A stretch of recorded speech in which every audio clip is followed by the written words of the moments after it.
Hello everyone, welcome to Sir's classes. This is Tushar Shaw, and in this video we will be continuing to solve the BHU PET 2020 questions that we were solving since the last 15 videos, I guess. Okay, so since the last 15 videos we have been solving, we had just solved 15 questions only because we are like going on with the topic wise discussion which are there in the content of that question, and therefore we are like moving in that way. Okay, so let us firstly discuss about a few minutes about the BHU PET examination, because like it will be very easy for you to correlate with the examination and then solve the questions as well.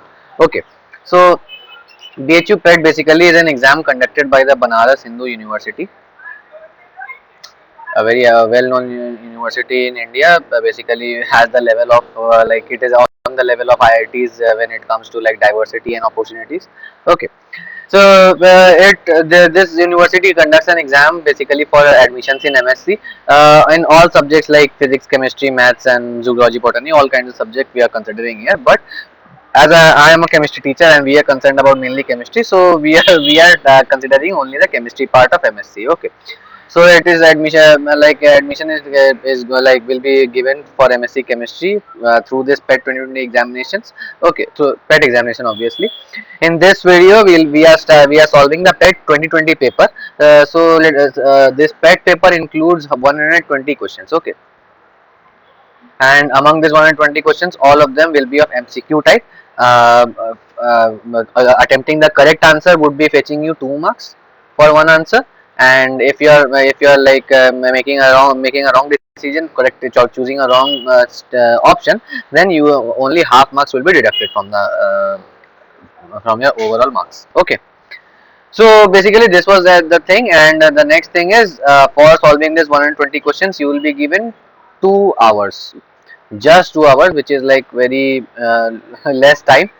But that this is their scheme, we can't comment on that. Many students have give the exam in this way only, and they have cracked IIT, this BHU exam. So that is not a consideration. The only thing is you need to solve the questions extremely fast so that you can solve as many questions as possible in the 2 hours time. Okay, so let us now look at the question that we have. So let me just show the questions to you. Um, so this is the question number 16 that we are solving because as I have mentioned, we have already solved up till question number 15 in the last video. So let us start it from here. So question number 16 has it asks for about a certain specific name reaction which involves the aliphatic dicarboxyl ester reaction with NaOH. Okay, which is basically sodium ethoxide. So let us, without considering any option whether which one is right or which one is wrong, let us discuss firstly the options that are given, the reaction mechanism of the certain of these reactions which are given to you, and then we will be looking at which one involves the aliphatic dicarboxylic ester in the as the reactants. Okay. So let us start with the first option, that is basically Dieckmann concentration. Okay. So just not the reaction, I'll be proceeding with the mechanism also. So this video is going to be long. So first of all, mechanism for Dieckmann condensation.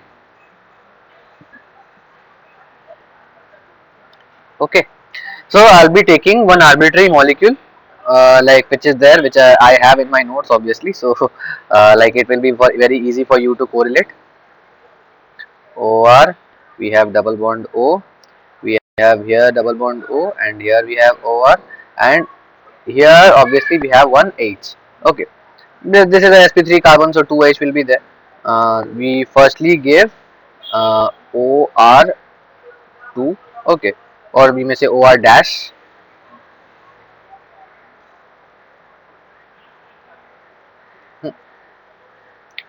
OR dash minus.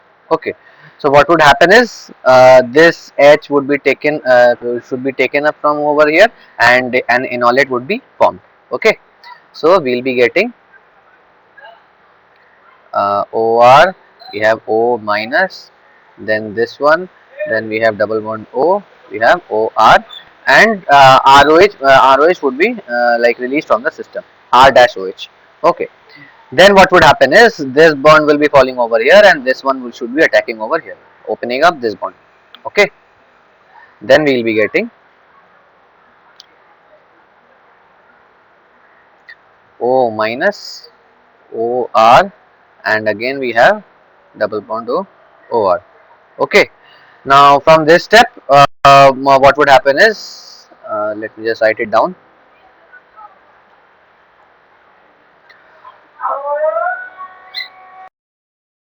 So in the next step what would happen is this, first of all this will be getting down and this OR minus would be released from the system.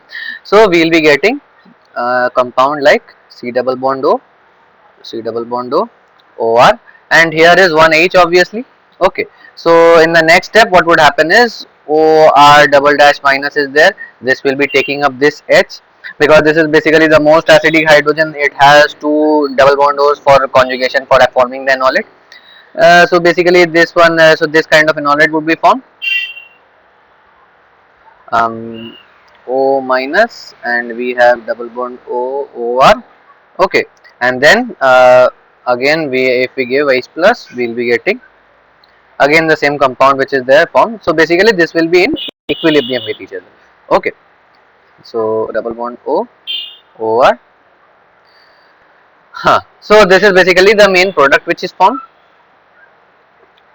Let us now not discuss the reaction now because we have more mechanisms to be written down, and then we will be discussing one by one. Okay, so the next reaction is Freund reaction. Okay, so let me just change the, so in the next part we have mechanism of Freund reaction. Okay, so this is basically an easy reaction which says that basically it does not, it do not have a mechanism quite proper because it is a single step reaction and occurs like quite easily. Okay, and obviously this occurs in a free radical pathway, so like writing down the mechanism for this is quite difficult for you. So you either you give Zn or you give Na. So what would happen is this Zn or Na would be taking up this X, two halides which are there. X here, X is halides, X is equal to halides. Okay, so this Zn or Na would be taking up the two halides from the system and thus making the system cyclic. Okay, so we'll be getting CH2, CH2N, um, CH2 plus ZnX2 plus 2 or 2NaX. Okay, so this is basically the overall reaction. What you can see, you can get a cyclic product from a dihalide. Okay, dihalide compound. Let us we'll be discussing it furthermore a bit later. So let me just finish the writing the mechanisms of all the compound that are there. Okay, so the next reaction is basically that is given is Siemens-Smith reaction.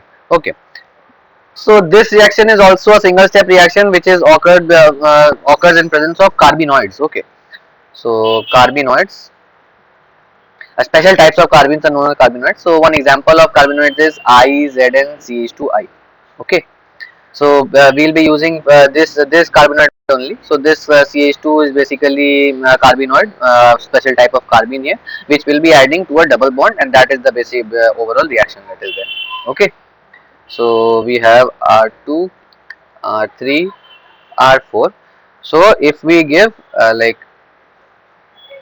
plus IZN CH2I, so what would happen is this like the carbenoid from this would be attacking over here, and this one will be taking up the this one, and this I would be removed from the system. Okay, so we'll be getting R3, R1, R2, R4, R4, and as the CH2 is added to this forms the cyclic ring. Okay, three membered ring plus Zni2. Okay, so this is basically the mechanism for Simon-Smith. reaction. The next reaction that we have is, let me just change the color. Okay, the next reaction that we have is Thorpe-Ziegler reaction. Now this one is going to be a like extremely big reaction, so would be requiring quite a lot of time. So Thorpe-Ziegler reaction mechanism. Okay, so let me just write down the mechanism for you. So we'll be starting from a substrate like this. Um, C H H C triple bond N. Okay, so basically we don't know this part, so it can be like any other group, or it must be directly attached, or it might be aromatic thing, or a very long straight chain. We are not concerned over that. We are just concerned about the two cyanide groups which are present in the system. Okay, so we will be giving tertiary butoxide TBuO minus. Okay, so what would happen is this one will be taking this, and TBuOH would be removed from the system. Then this bond will be falling over here, and yeah, so C minus, we have C double bond N, we have H over here, and we have C triple bond N. Okay, so this one will be tacking over here, this one will be moving out. We will be getting 4-member cyclic ring. We have C double bond N minus, and we have C triple bond N, and here we have one H also. Okay, now this H this my N minus would be stabilized obviously with the taking up the hydrogen from the T butoxide butyl alcohol, which was there already there in the system. Okay, so TBuOH will be given, and minus TBuO minus would be released. Okay, so this would be taking up this hydrogen, so we will be getting double bond NH, and here we will be having CnH. Okay, then we will be providing it with H3O plus.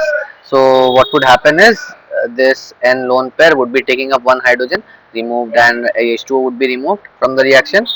So we will be getting NH2 plus again, and we have sorry we have C triple bond N and H. So again, what would happen is here a double bond is there. So water would be attacking in the system, attacking over here, and this bond will be opening up. Okay, so uh, we have OH2 over here, OH2 plus. We have NH2 over here. Okay, then we have this C triple bond N and H. Okay, then what would happen is H plus would be removed from this water molecule, giving us OH, NH2, and here we have C triple bond N and H.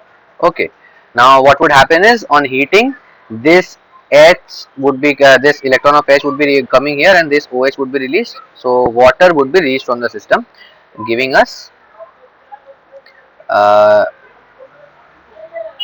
I'm sorry, not water would be released obviously. Sorry, I made a mistake in this step. So water was added, so why it should be removed. Okay, so basically what would happen is in the next step this hydrogen won't be released from the system. It will be basically migrating from the OH to the NH, or from the O center to the N center. So here NH3 plus would be there. Okay, so NH3 plus is there. Then what would happen is OH is here, so this bond will be falling up, and this NH3 would be released from the system. So minus H plus minus NH3, we will be getting double bond O. We have Cn over here, and we have H over here. Okay, So yeah, so but this NH3 would obviously remove as NH4 plus. Okay. So basically, this is the overall reaction that we'll be getting from the Thorpe-Ziegler reaction mechanism. Okay. Now let us discuss which were like the we have written the four mechanisms that were required. Now it is asked that the cyclization reaction of aliphatic dicarboxylic ester with with sodium ethoxide is known as. Okay. So you can see that among the four options that were given, first option corresponds to the reactant that is given. It is aliphatic dicarboxylic ester. So first of all, this species is aliphatic, no aromatic species is there, so all of them are long chain. Secondly, dicarboxylic ester. You can see that diester are there, C double bond OR and C double bond OR. Okay, so diester, so this one is the exact reactant that is given with NaOET, basically sodium ethoxide. NaOET sodium ethoxide is the reagent over here. Okay, which is basically OR minus. So if R dash is equal to OET, like if R dash was is equal to ethyl group, okay, then we'll be having this NaOET only.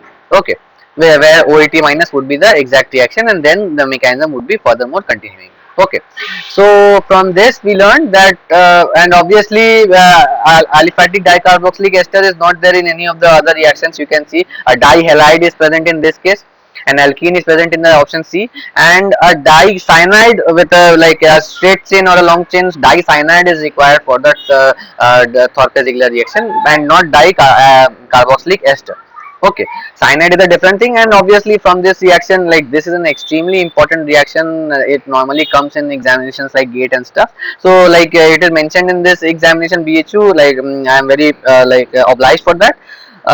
So let us not get more into obliging, because we just need to find out the answer. So option A, as you have already mentioned, that option A has all the conditions that are fulfilling. So option A here would be the correct option. Okay. So this is basically how this and you can see that cyclization is already taking place, and in cyclization is taking place basically in all the four reactions that are given to you, and that is why the question becomes confusing. But you need to remember the dicarboxylic ester part, that is only used in Dickmann condensation rearrangement. Okay. So I hope you have learned a lot about four mechanisms which we have discussed in this video, and it might be helpful for you in the future.